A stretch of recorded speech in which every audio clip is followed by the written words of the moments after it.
جب ایسی صورتحال ہو جائے تو ابھی نظر بظاہر ایسا لگ رہا ہے کہ جو بلوچستان میں اور خیبر پختونخوا میں دہشت گردی کی لہر ہے، آپ کیا سمجھتے ہیں کہ سیاسی اختلافات ایک طرف لیکن اے پی سی کتنا ضروری ہے اس وقت اس کا بلایا جانا؟ میرے خیال میں واحد آدمی ہوں جس نے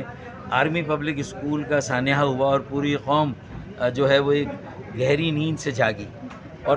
ہمارے اداروں نے بھی بہت سنجیدگی سے اسے لیا، اور سیاسی جماعتوں نے بھی اپنے اختلاف کو ایک طرف رکھ کے مسلسل کئی نشستوں میں، کئی میٹنگوں میں، جس میں انٹیلیجنس کی سربراہ بھی تھے، انٹیلیجنس اداروں کے، جس میں تمام سیاسی جماعتوں کے اکابرین بھی تھے، اور جو ہمارے دیگر انتظامی ادارے، اور سب نے مل کر ایک نیشنل ایکشن پلان وضع کیا۔ لیکن یہ فائر فائٹنگ ہوئی کہ بظاہر لگا کہ جیسے آپ نے ایک فصل دہشت گردوں کی ختم کر دی،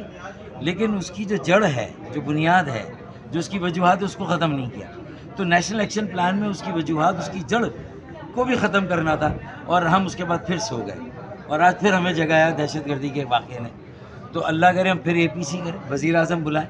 اس میں ریاستی جو عسکری ادارے ان کے سربراہ ہیں، انٹیلیجنس کے سربراہ ہیں، انتظامی سربراہ ہیں، اور حکومت کے اور اپوزیشن کے نمائندے ساتھ بیٹھ کر اب طے کریں کہ بھئی کسی بھی جماعت کی حکومت ہو، لیکن ایک ایجنڈا ایسا ہو، اور اس پر عمل درآمد، اس کی مانیٹرنگ بھی ایک پارلیمان کی کمیٹی کرے۔ تو اب جو آل پارٹیز کانفرنس ہو، جو ہونی چاہیے، اور اس نیشنل ایکشن پلان میں جو کمی بیشی تھی اس کو دور کیا جانا چاہیے، جن نکات پر عمل درآمد نہیں اس پر عمل درآمد ہونا چاہیے، اور اس کی عمل درآمد کو مانیٹر کرنے کے لیے ایک کل جماعتی سینٹ اور قومی اسمبلی کی کمیٹی قائم ہو، اور وہ باقاعدگی سے اجلاس کر کے اس نیشنل ایکشن پلان پہ عمل درآمد کریں۔ میرے خیال میں یہ ہوگا تو انشاءاللہ ہم جڑ سے ختم کریں گے دہشت گردی۔ سر، موجودہ صورتحال میں تو ہونا یہ چاہیے تھا کہ تمام جماعتوں کو مل بیٹھنا چاہیے تھا، لیکن اس وقت نون لیگ اور پیپلز اور جو پی ٹی آئی ہے وہ آپس میں ایک دوسرے پہ الزام تراشی کرتے ہوئے دکھائی دے رہی ہے۔ یہ منظرنامہ خوش آئند نہیں ہے، ہمارے محفوظ مستقبل کے لیے اس سے نقصان ہوگا، فائدہ نہیں ہو رہا۔ پی ایم ایل این کو بھی مجبور جب کیا جاتا ہے، یہ سارا ملبہ ہر واقعے کا حکومت پر اور پھر افواج پاکستان اور ان کے سربراہ پر ڈال دیا جاتا ہے، تو پھر انہیں بھی اپنی طرف سے ایسی کوئی طنزیہ گفتگو یا آئینہ دکھانا پڑتا ہے پی ٹی آئی کو کہ بھئی آپ بھی کوئی دودھ کے دھلے ہوئے نہیں ہیں، اور آپ نے بھی اپنے وقت میں ایسی غلطیاں کی ہیں، تو آپ ایسے دعوے جو کر رہے ہیں وہ نہ کریں۔ تو میرے خیال میں یہ وقت وہ ہے جیسے A P S army public school پر حملہ ہوا، اور اس کے بعد ریاستی ادارے ہوں، افواج پاکستان کے سربراہ ہوں، انٹیلیجنس کے سربراہ،